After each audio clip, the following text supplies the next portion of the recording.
Mbote bandeko ba congolais. Bonjour, bonjour mes chers amis. C'est Dada ici. Hein? Mbote, mbote, mbote. Bon. Sans plus tarder, nangena loba, moukie kaka, hein? Parce que nous avons attendu presque 30 minutes. J'ai des choses à faire. Nangena lobela, makambia Bemba. Ok? Bemba Saolona. Bemba Saolona, si bauti konome ya pas longtemps, awa ba nommé soi-disant ministre de la défense. Azaraneni, ministre de la défense, je pense. Ok? Bemba ba nommé ministre de la défense. Hein? Mais eloko Bemba zali kobosa na ezali ke Tshisekedi atie Bemba wana pamba te. Tshisekedi atie Bemba wana parce que kala mingi ta kolatisa ye beurre. Ok? Parce que toza na kati ya mboka oyo makambo ezokende tellement malamu te. Tshisekedi a créé ba milice, baninga na ye ba opposant mosusu pe ba créé ba milice, mboka ezali na rébellion, mboka ezali ya pito pale. Hein? Donc ba affrontement eki kolekana na mboka wana anytime.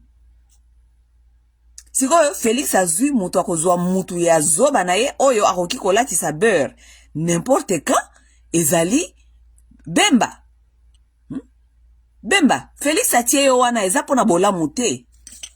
Félix atie yo wana te pona bolamu. Félix atie yo wana parce que yebi ke tozali na kata pays oyo tout peut aller na explosion anytime. Vous comprenez? Yango atie yo wana parce que so makambo baby yondo kolata beurre Bemba yondo kozonga na CPI outi déjà na CPI oza déjà na casier judiciaire ya mabe. Hein?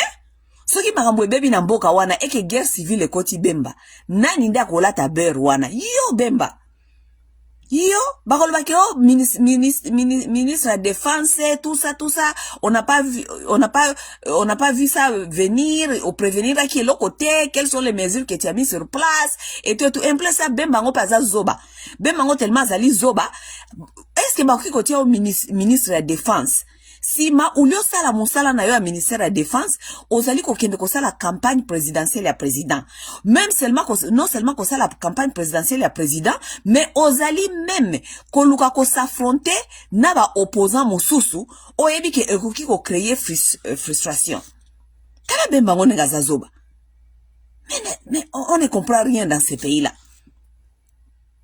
Bemba, batia ki yo ministre ya défense, ce n'est pas parce que ça la président campagne. Président na bino wana asi azoki mutu ya campagne ezali batuna ya di IDPS wana kala wana uti ko ramasser les sous balamuki ba Shabani. Hein? Yote Bemba. Batia yo ministre ya défense parce que ozana role ya kosala kende kuna yo Bemba normalement il fallait pour ozala na Kinshasa. Yo Bemba fallait que ozala déjà kuna na Babunagana, ozala déjà kuna na Goma na Nord Kivu, ozala déjà kuna na babenga ngonini na Baituri, kuna nde fo ozala Bemba. Ofani na Kinshasa muke yo wana ke Equateur lisala je ne sais pas wapi ozo kende ko yo za ministre de défense ozo kende ko sala ka ba campagne présidentielle ya Tshisekedi ndenge nini comment ça s'est fait si mo komi kuna soki na lisala soki na Equateur siko okay kuna ofani bandi ko sala ba conférence de presse ozo sala ba propagande soki ya campagne ozali ko loba makambi ya Moïse Katumbi za ko loba pe makambi ya Kabila Bemba. Et tu n'as même pas le courage au salisi nani babenga onini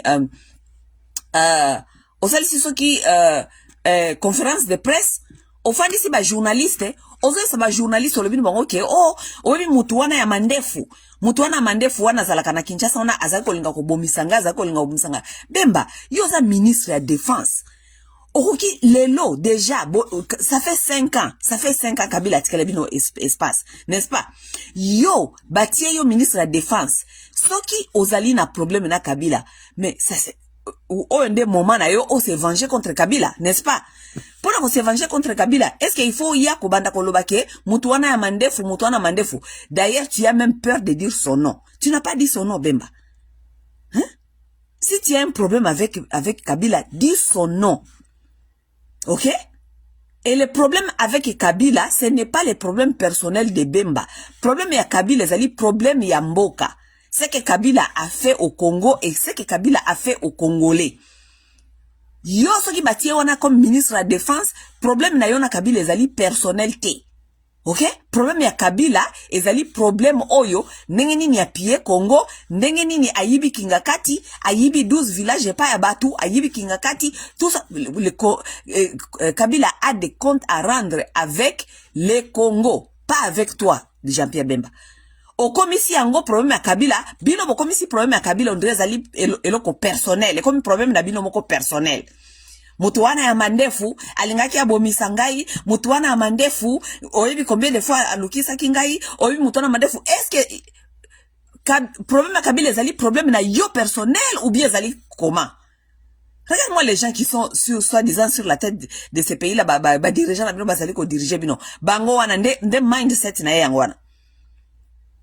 Bon, ceux qui ont un problème personnel na Kabila, ozo kozela nini okende ko attaquer Kabila kasi pour ozo un problème personnel parce que ozo le Kabila te sur base ya makambo Kabila sala mabe ya mboka. Donc Kabila il peut faire tout ce qu'il veut au pays et talibinote tant que yona yebo za na problème personnel one day from sort of to fanda kato yo kaka. To ka ba problème no personnel na Kabila. Kombo ya Kabila ngope na munoko na yo ozoko ko prononcer ngoto ozobenga ye mutu ya mandefu ozobanga ye parce que oyebi makambo ya Kabila tanga te aza mobali lokola yo Bemba mbinga mobali ya libomuti kuna lokola mutazobota ba mapasa nef tanga kombo ya Kabila na munoko na yo toyoka so bokomi kaka na Kinshasa nde bobimimba miskle so bokomi na Kinshasa bobimba miskle Bemba to uti komona awa East African Community eboya ki kobima na mboka babengisi Felix Tshisekedi nani meeting ya urgence akende na Arusha kuna na Arusha Felix akokai ko kenete po asoko banga soi disant ba inkotanyi batakagame ba okiko préparer ye babeta ye masasi babeta avion e masasi nenge basaki ya Biarimana. Donc Felix n'est pas parti. Felix t'a envoyé là-bas. Bemba là-bas il y avait des hommes comme toi. But East African Community ba président na ba général na bango bayaki kuna o bino Congo bo signaki na bango ba mikanda batu babengi kuna liboso parce que yonde fallait que ne koloba parce que Felix aya quitté babengi kuna likolo ke ne koloba olobi eloko moko ya malonga te Jean-Pierre Bemba olobi eloko moko ya malonga te des omelettes des hommes sans couilles olobi eloko moko te kuna. Oui, nous devons parler, nous devons revoir, nous devons voir, nous devons parler entre nous, parce que nous sommes en train de chercher la paix. Bemba, ça c'est ce que tu viens de dire là-bas à Arusha. Et là, comment malongo le bikou neza quitté. Mais ce bokomi na Kinshasa, bofandi na bosi bo liele tala soki babenga kaye soki ministre de la défense mobimba tala libu mwetondi nye mafutumbo lokola biso baswahili utobenga mafutumbo mavi na ja mutumbo mafutumbo tala libu munenge etondi nye Bemba, tango bokenda kuna na East African Community kuna eska bokenda kosala ba meeting na baninga. Bomona ka ba généraux ya baninga bazaka mabumu lokola bino. Bomona ka ba ministre de défense bango bazaka mabumu lokola bino. Bemba, bino lokola botanga art de guerre te. Botika biso to expliquer bino parce que biso totanga art de guerre. Omoni ba biloko mususu pona ata muninga na yo soki aza ennemi soka ye kokutana na yo il faut atala yo ako étudier yo psychologiquement ako yeba soki yo zali motoki komema troupe o eko réussir ou bien ko échouer. Bemba, soki ka baninga na wana ba généraux wana ba East African Community batali yo kaka boye batali li bumu wana ozana ngoya munene oyo etondi nyezo lokola mutalingia bota bana nefu mbala moko bayebi déjà que yo oki komema troupe moko te oki oza général te okosala eloko moko ya malonga te bayebi déjà parce que ba moni déjà que désordre oyo zali nango yo moko corporel physique indiscipline parce que soda il faut azana discipline. Soda il faut azamutu ya discipline Bemba. Oui, soda azamutu ya discipline. Soda azamutu ya biliali ate. Soda azalite mutu il faut a overeat akoma tina libunenge ozali wana Bemba. Déjà soki soda amoni yo ngago tu naza formé tel lokola soda mais tellement que natanga art de la guerre si soki nga naza adversaire na yo soki kaka na ye kotala yo kaka boye na koyeba déjà que soki donc ko gagner yo guerre ou pas parce que namoni déjà que yo mto zali ko conduire troupe wana ozali indiscipliné na biloko mike et monani déjà na nzoto na yo à partir ya yo kozala capable te ya ko contrôler biloko na yo akolia ça demande de discipline oki kozala soda te oyo ozali out of shape parce que ozangi discipline Bemba. Ça veut dire, lorsque tu vas te présenter na East African Community bokenaki Arusha kuna, lorsque on te regarde comme ça Bemba, batu wana nyoso bavandi wana, baza déjà na idée que yo okoki ko conduire troupe mokote oyo ki ko gagner guerre, ba ebi déjà que ozali indiscipliné. Ba ebi yango. Tout ça, comme vous ne comprenez pas la psychologie, vous ne comprenez rien, vous êtes en train de mener un peuple congolais vers Bamir, Bakenoko tout Amir, Wananyo se talibinote boye biangote. Personne ne peut vous respecter. Lorsque les autres présidents là regardent votre président, Batali ye moko, président Nabino, azanga discipline, parce que discipline na mutemona nakadap de toute façon na ye ya kozala. Discipline, contrôle ya basi, contrôle ya bilia, tout ça, ça demande du contrôle. Mais bino bozana contrôle ni ya basi, bozana contrôle ni ya kolia, donc ennemi azali komona yo déjà que ozali defeated facilement parce que tu n'as pas le contrôle, tu n'as pas la discipline. Ozana discipline te. Siko guerre ngo boko gagner ngo ngeni Bemba. Ba commission soki soit disant soki ministre la défense et loko yo moni ya malonga ya kosala ofandi na Kinshasa osombi tumwa ba drone soki mibale soki misatu ya kopale otinda kango ekendaka kotambola kana likolo ekengela kapiso ba photo ya ba inkota ndenge baza kosangana nakati ya bazamba. Si maso oso kangi ba photo ya ba Rwanda baza kosangana nakati ya zamba oyekola kisabiso Bemba oyekola kisabiso ba photo na poto sala nango nini yebisa biso to sala nango nini. Musala no ezalite okangela kabiso ba photo na ba drone yo fani na Kinshasa ozoko kanga ba photo na ba drone sima oya kolakisa biso ba congolais ozoko prouver biso ke ba Rwanda baza kuna. Est-ce que c'est aujourd'hui que tu as vu que ba Rwanda bazalaka na zamba? Ce n'est pas aujourd'hui que tu as vu que ba Rwanda bazalaka na zamba. C'est depuis temps ya Mzee Kabila to yebi ke ba Rwanda bakota mususu na bazamba ti lelo bazalaka kuna. Eloko moko ya malongo zali ko apprendre biso ezalite biso tozali ko luka sikoyo bino bosala action. Lokola boyebi déjà ke ba Rwanda bazalaka na zamba eloko nini bozali ko sala poto déloger bango kuna. C'est ça Bemba.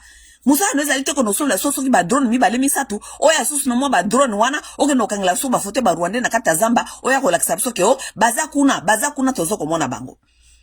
Bemba. Soda lokola yo indiscipliné soda ya libumu munene soda azanga discipline azanga control yo kanisi yo kiko defeat ba Rwanda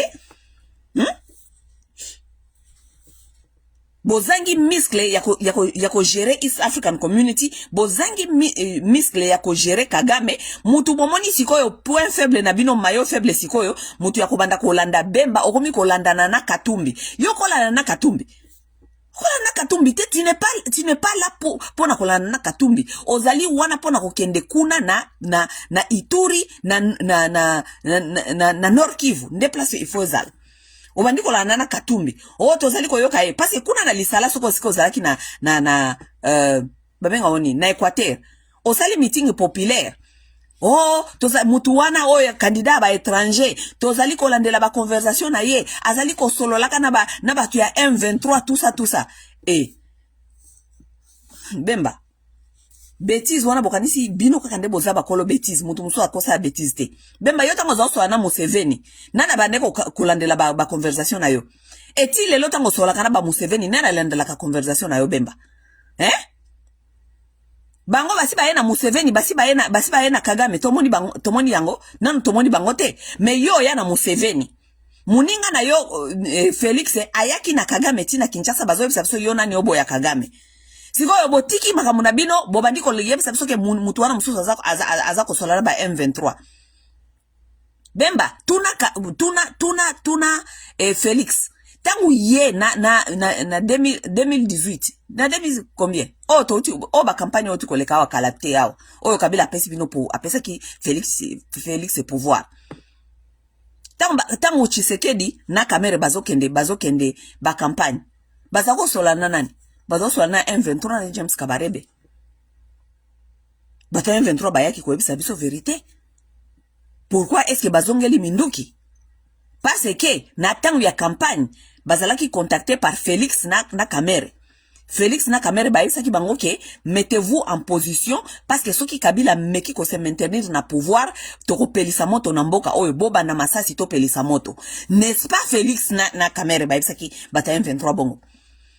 M23 ezalaki na stand-by.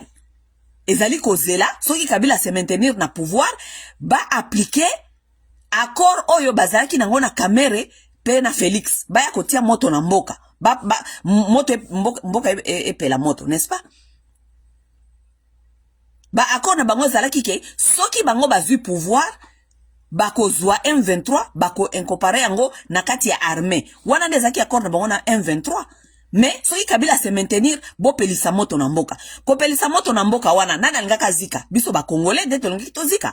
Félix na Kamere balinge ko zika te parce que bango balingaki bakima. Bazana ba moyen ya kokima mboka wana. M23 tia moto na mboka banani bakokufa ba Congolais. Donc Félix na Kamere bazalaki na plan ya kobomisa ba Congolais na maboka ba M23 soki bazwa ki pouvoir ti. Bemba tout ça là tu ne connais pas? Tango M23 zongeli manduki M23 wilingo mana batuna ye balobi na biso nini bazalaki na accord na Félix Tshisekedi. Lokola Félix Tshisekedi a vu pouvoir babenga Félix Tshisekedi babi na ye accord wana tozwa ki Félix Tshisekedi ayisi bango boya na Kinshasa. Wilingo mana batuna M23 bakangi bisaka bauti Nord Kivu baye na Kinshasa baloja bango na ba hotel. Baliaka na hotel, balalaka na hotel, bafuti la bango hotel na mbongo ya contribuable basali plus de 15 mois na Kinshasa na ba hotel. Bata Félix bamoni bakomi ko matsa bango ko kitsa bango lelo ko rendez-vous lobi la rendez-vous bamoni ke Tshisekedi azali aventurier. Yango wana ba se répliquer bazongi ki kuna na Goma bake ko s'arranger. Donc bemba bino bokanisi bêtise bino nde bozana monopole ya bêtise bino boki ko sala bêtise me mutu muso ko sala bêtise te bino bozana monopole ya kosola na ba rebelle baya ko pelisa moto na mboka me mutu muso azana droit wana te. Awa ba drone na yo wana soit disant il faut tindango ki ko lukaka ba nguna na kata zamba ba drone na yo matori nango komi kaka makambi ya Katumbi. Katumbi azako sola na ba M23. Katumbi azako sola na ba M23. Banani babanda ko sola na ba M23 si ce n'est pas vous na Félix Tshisekedi. Nani abanda ko sola na M23 avant. Binote. Donc bino nde bozana monopole ko sola na ba M23, mutu musoza na monopole ko sola na ba M23 te. Katumbi azana besoin ya ko sola na M23 te. Katumbi azana mutu ba M23 te. Katumbi azali mutu ya ba sniper. Bobosa ni Kabila awa bengana ki Katumbi awa bakangai Katumbi pona nini batiaki Katumbi na hangar de pourquoi bobosa ni Katumbi batiaki hangar de pourquoi Katumbi aza mutu ya ba M23 te. Katumbi azali mutu ya ba M23 te. Katumbi azali mutu te akokota kana bazamba na ba inkotani bakende kosakana kuna. Katumbi azali mutu ya ba sniper. Bakangaki Katumbi parce que Katumbi akotaka ba sniper na Lubumbashi. Ba bien formé ba militaire américain nde bakanga ki bango bobosani Mr. Soki moko bande ko benga soki Mr. Soki James soki Mr. Nin bobosani ba sniper Katumbi akoti saki na nani na Lubumbashi. Katumbi aza mutu ya M23 te. Katumbi aza mutu ya sniper. Okay? Katumbi aza mutu ya ba sniper. Donc makamwana zoko yebisa biso ke Katumbi azako sola na ba M23 eza correspondre te. OK? Bino nde bosolaka na M23 deal na bino na ba M23 ekufa bozon M23 ezonga na Nord Kivu po babandela susu rebellion. Bino nde bobanda ko sana M23. Moninga na yo Chilombo nenga azali wana azali kokenda sako tambolaka kuna na Nord Kivu parole na ye populaire ekomike akopesa wazalendo mandoki. Bino moko bouti akala mingi te bobeti wazalendo masasi, n'est-ce pas? Si matango bokomi kuna obo kopesa wazalendo minduki. Jean-Pierre Bemba tuna Félix Tshisekedi parce que yo zali ministre ya défense. Ye Félix Tshisekedi akoki kolobate ki ako créer akopesa wazalendo masasi parce que ezali lokola président zali kolobaki ako créer groupe armé mususu, n'est-ce pas? Yo Jean-Pierre Bemba Yo zali soi-disant ministre de la défense. Tant que président zali koloba makambia ndenge wana président zali koloba ki ako créer milice. Yo oza ko répondre ndenge nini? How do you respond to that? Président za koloba ko créer milice. Alobi ki akopesa wazalendo minduki. Tandis que biso toyebi ke yo za ministre de la défense et que toyebi ke tozali na armée nationale. FARDC. Siko FARDC musala nangoni. Tant président zali koloba ke azonge no sala campagne azako yebisa batukuna na Nord Kivu ke akopesa wazalendo masasi. Président alobi akopesa wazalendo masasi pona FARDC musala nangoni. FARDC musala nangoni. Jean-Pierre Bemba, FARDC ezali na 150 000 hommes. 150 000 hommes wana nyonso wana ba indiscipliné ba mususu bofuta ka bangote bakoma ba shege bakoma ba voyou. Sikoyo tango président za koloba ke akopesa wazalendo masasi. Pourquoi boki ko sa président ke a formé armée o bozana ngo yo zana ngo na maboko. Jean-Pierre Bemba. Ba FARDC. Parce que bino moko bobi ke FARDC na bino wana ezama watro. FARDC etonda ba Rwandais. FARDC tondi ba Rwandais ba commandant nyonso baza kuna baza ba commandant armée. Siko moyen bo structuré FARDC zalité parce que bozali ko banga batu ya East community. Bozali ko banga ba Rwandais. Bolingi ko structuré armée te parce que boza ko banga ba Rwandais, n'est-ce pas? Bolingi ko longola ba commandant wana te na ba grade na bango parce que ekokomela bino mabe. Eza mindondo, eza bombe à retardement. Ba Rwandais wana ba ko beta bino ba masasi. N'est-ce pas? Donc, vous préférez, vous faites de sa armée, n'engezali wana ya désordre, ya 150 000 hommes, oyo bo futa kabango bozako futa bango mbongo ya peuple o basoko sala le côté mais bon ba retardement boki ko utiliser ngote boke no sala ba wazalendo na pembeni. Donc président zali ko promettre ka sala, donc président za ko loba ke ko sala mo armée mususu à part armée bozalango. Siko pourquoi bozana armée, pourquoi boki ko kanga armée wana te bo shut yango down bo bandela. Ça, ce sont les gens qui vous dirigent. Et les gens là viennent comme ça devant la population, ils disent les choses comme ça, la déclaration à boyer. Bah, quand on les passe à tout ta question, mon côté, ça ne vous inquiète pas. Ça, donc, ils ont inquiété mon touté, bah, toi, bah, ça, qu'on le bat ma boy. Tous en armée, 150 000 hommes, armée, ça, la catésali fonctionnelle, président Mobimba aza koloba ke siko akopesa ne ba wazalendo masasi siko pourquoi tozana armée, pourquoi tozana armée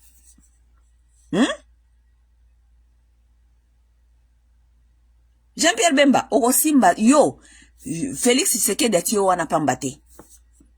Félix Tshisekedi atie yo pamba wana te. Po Félix Tshisekedi ayebi ke na modelo tozali ko kende. Mboka ona ki ko pela moto. Soki peli moto Jean-Pierre Bemba yonde ministre de la défense. Yonde soko ko déployer soki batu ba kende ko contrôler batu. Basoda na bino na bazanga discipline tango ba ko nobeta batu masasi.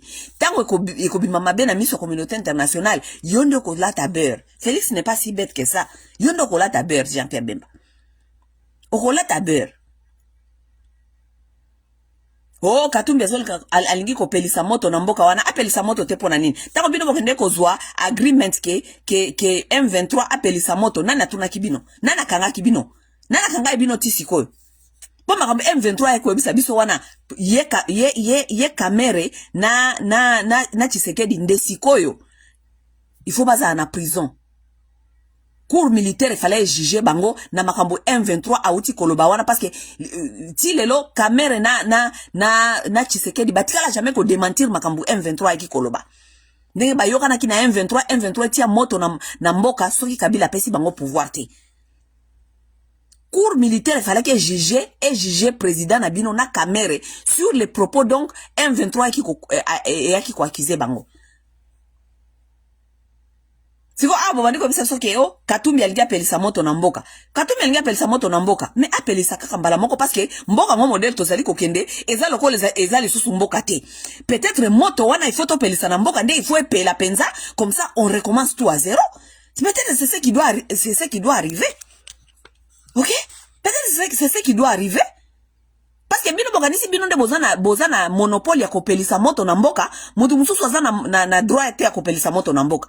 Peut-être c'est ce que nous sommes en train d'attendre sikoyo, to pelisa pena moto na mboka wana, comme ça on recommence tout à zéro, c'est ça. Il faut to pelisa moto. Parce que makamona bozoko yebisa biso eza lokola ba deal ba américain na ba chinois ba sala na monde mobimba. Sur le réchauffement climatique, par exemple, on a pris un exemple. Réchauffement climatique, nani a réchauffé le monde? Moutazali ko réchauffer le monde, ba américain, na ba chinois. Mais ba américain na ba chinois, ba za ko réchauffer le monde zali ko zala pollué et tout, mais ba fandi sa batunyo so na se, ba yebi sabino ke omoni monde zali ko zala pollué, monde zali ko beba, bino na Afrique kuna bopelisaka mwinda te. Il faut boye ba apprendre ko bomaka ba mwinda. To maba mwinda nengini parce que so oke kuna likolo okomona ke nani continent o emona na kate eza na mwinda te ezali Afrique. Ba continent mususu nyoso emona na kana butu kuna soko za na satellite kuna likolo okomona ba continent nyoso nenge zali komona. Belgique la plus éclairée parce que Belgique zali pays moko oyo batu ba mona katango za kuna likolo ozo komona Belgique. Mais Afrique mona nakate parce que lumière ezaka na Afrique te. Mais bangonde bate ya kabiso to bomaka ba mwinda, to eba ko sala économie ko bomaka ba mwinda, tout ça. Non, biso peut-être na Afrique il faut to polluer pena no mokili parce que tant to okena na table ya négociation, to ko négocier comme equal partner, les partenaires égaux. Vous avez abîmé, nous avons aussi abîmé. Maintenant nous devons négocier sur ba responsabilité bino bo baby si biso peto baby si, n'est-ce pas? Mais il dépend ce cause biso bazoba na bangote. Il dépend ce qui cause la bêtise nyonso, mais mutu mususu cause la bêtise te. Peut-être biso nyonso il faut to kota na bêtise, biso nyonso to la bêtise ya makasi, pour na tango to kokoma na table la négociation, to ye ko négocier sur les bases ya ba bêtise o biso nyonso to sala ki. To bana ko négocier na Félix Tshisekedi ou bien na IDPS sur base ya ba mabe o bango basali, biso nde tozali ko payer conséquences. Non? Bango basali mabe biso to ko payer conséquences. Et puis toye ko négocier na bango ba yo négocier na biso suba biso bino bo salate mais bango baza capable ya ko sala bango bako so na Kagame mutu musu ako so na Kagame te bango bako bala banya Rwanda. OK, oui parce que Félix bino nyoso nenge bozali wana na yo na Bemba na nani na Kamere nani bala congolaise Amida za congolaise Nyankero aza congolaise. Moi si ya Bemba ya métis wana aza congolaise. Bino bozana ba droit ya kobala ba étrangère. Même mutu mususu zana droit ya kobala étrangère te. Donc ça veut dire bêtise nyonso, bino bozana monopole ya bêtise. Bino boki kosola na Museveni, bino boko kosola na Kabarebe. Non seulement kosola na Kabarebe, tiko kena ba fête ya ba Kabarebe parce que tomona ki caméra ke fête ya Kabarebe. Azongi pe na kata gouvernement.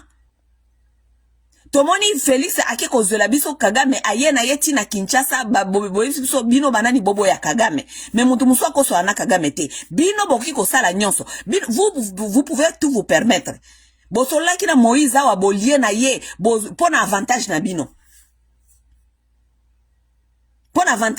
Moïse a sponsorisa Genval. Bokenda Genval kuna boliana Moïse mutu malamu bolie mongo. Tango salaka meeting ya Genval, moi je me souviens j'étais ici sur Facebook. Nazako sala makelele pona makamba bato ya IDPS na makambio ya Genval. Nga nazako tuna nga na bina nani a sponsorisé événement et pour quelle raison? Mais lokola bato ya IDPS bazaki na machine tellement ya makasi ya propagande. Bato ya IDPS bayebisi bato ki bayoka ngate pona zalaka munya Rwanda. Eke biso ba Rwanda tolinga kate to mona ba Congolais ba fandi ensemble baza koyokana. Ata nani a sponsorisé ngo tali yo wapi yo makambia mboka na biso tali yo te fanda kuna ozoko tuna pona nini tandis que ba Congolais ba fandi baza ko solola. Ngalo ngo non, nani a sponsorisé événement oyo? Mutu a sponsorisé événement oyo, il faut toyeba a sponsorisé ngo pour quel but ou bien na avantage ya nani? Bolinga kite. Il dépêche et polluer bino matoi awa bino nyoso boya wa kofinga nga munya Rwanda kokota kama mboka na bisote munya Rwanda kokota makam na bisote wana Katumbi azalaki mutu malamu azalaki Congolais nga munya Rwanda na fanda calme naloba makam na bino te so bino ba Congolais bolinko yokana bisoto lingite boyokana po bisoto za ba ennemi siko lelo Katumbi wana oyo bino bolobaki na bisoki aza Congolais bisoto ntozo kotuna ke Katumbi a sponsorisé pourquoi lelo Katumbi wana lelo comme étranger pour na bino parce que bino tam bobande ko liana ye bo utilizaki ye bo moni pour avantage na bino azalaki Congolais n'est-ce pas? Lelo Katumbi akomi Rwandais. Donc bino nde boza na monopole ya bêtise nyonso bino boki ko sala me mutu musu ko sala te bino boko sola na M23 me Katumbi akoso na M23 te bino boko bala basi ba étrangère bat musu bako bala basi ba étrangère te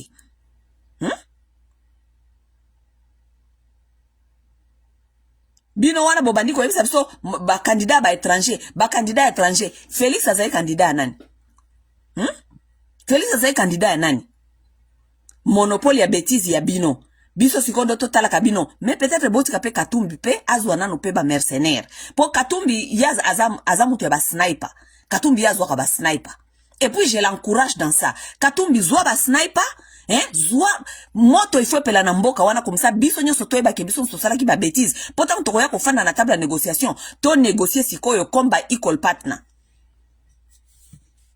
oui bobando négocier tena batu oyo bango ba osala ba bêtise bino osala kate si matango ba na table ya négociation baza ko sala bino lokola bokomi ba sous-homme na bango bino nde fubo yoka bango non peut-être il faut qu'on négocie sikoyo sur la table de base ya base ya rapport de force n'est-ce pas botie batie si maboye ko négocier bo bebisi ba bebisi si maboye ko négocier en tout cas on a encouragé Katumbi ce qui yo poko ko so na ba M23 solo la na yo na bango parce que bêtise ezaka ka ya IDPS te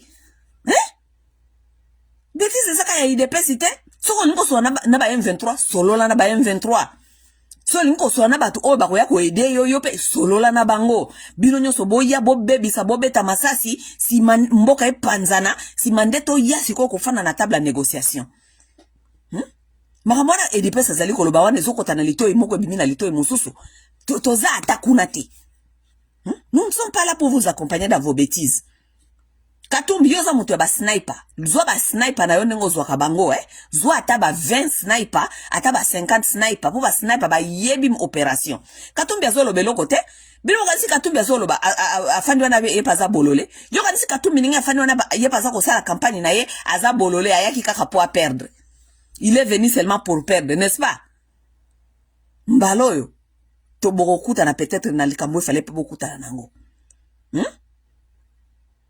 eye for eye, dent pour dent. Mbalo. Peut-être ne photo comme ma place wana. Poto yeba. En plus de ça, makambo nege ezo okene boba kongole bozo mona ngona misu ya pete. Bozo mona ngona misu ya pete. Boye ba déjà que tension ezali entre bakatangé na bakasayen. N'est-ce pas? Tension ezali déjà entre bakatangé na bakasayen. Tala batu bazali ko bundela kuna bazali ko bundela soki pouvoir kuna bakatangé na bakasayen. N'est-ce pas? Si on a otike la moninga. Nana otike la moninga. To fanda total mais mutu akolata beurre na kata makambo parce que so guerre civile bimi na mboka wana. Mutu akolata beurre na makambo ozala Bemba nda kolata beurre. Oui, Bemba nda kolata beurre. Parce que Félix nenga zaliona Félix azana ba milice na ye. Bobo sanate botala ba propos ya Denise soki di chochoa na bino ayisi bino nini Denise di chochoa lobina na parole na ye moko lobina bino ke bobo sanate ke biso nde toza na armée biso nde toza na police qu'est-ce que ça veut dire cela que bangonde baza na armée bangonde baza na police lorsqu'on a pris les wewa ici bazuba wewa belé wana bake ko former bango na Égypte et tout boye bake la plupart des wewa baza na Kinshasa la plupart bango zali bati attribué ya Félix Tshisekedi des banuba donc bango et bayebi que ils sont allés entraîner leurs gens pour na baya ko zwa bino en otage di chocho le bien on a monoko na ye alo bien on le ko bobo sanate ke lo batu bazana pouvoir et bazana pouvoir ya armée eza biso tozana pouvoir ya armée pe tozali na pouvoir ya police qu'est-ce qu'elle veut nous dire par là ça veut dire que police o bazako yebisa biso na armée o bazali ko yebisa biso et comme monoethnique n'est-ce pas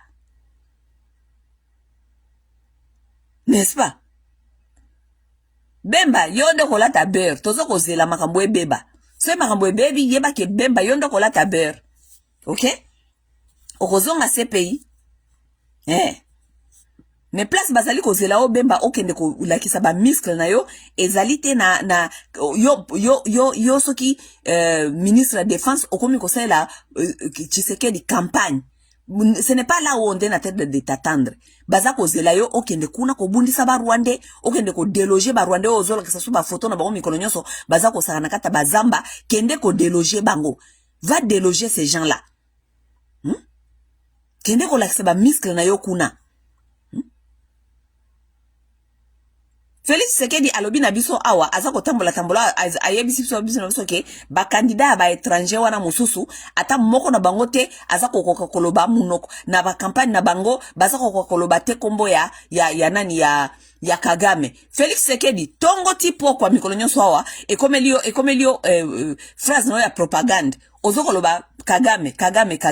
Problème à Kagame, ce n'est pas aujourd'hui, Félix. Biso toi, problème à Kagame depuis quand? Problème à Kagame, c'est le lote. Koloba combien Kagame na munoko, ça ne change rien.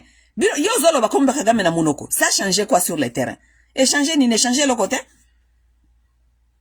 Kagame a comme plus violent na Congo que yo tam Kabila Zalaki. Yo parce que lobi kombe ya Kagame oza kolinga ko séduire ba Congolais na tango ya campagne kolobaka mamambi ya Kagame kolobaka Kagame échanger nini sur terrain? Échanger le côté? Monguna na biso wana oyo Kagame frère na yo ya lobby ya komi lelo susu monguna ndenge nini? Batu wana mususu, bakandida wana mususu, bazoko kwa koloba Kagame na munoko na bangote, yo depuis za koloba kombe ya Kagame na munoko na yo, échanger nini? Qu'est-ce qui a changé, Félix? Toza na besoin mutu akubana ko beta sur masolo ya Kagame mikolo, c'est pas si masolo ya Kagame bobo, toye biango. Kagame dégage e bandaka kala na kati ya résistance na kati ya combat awa. Depuis kala, batu nyoso babi déjà ke Kagame aza monguna. Bazako kwa koloba monguna te, Kagame batu nyoso babi azaka monguna.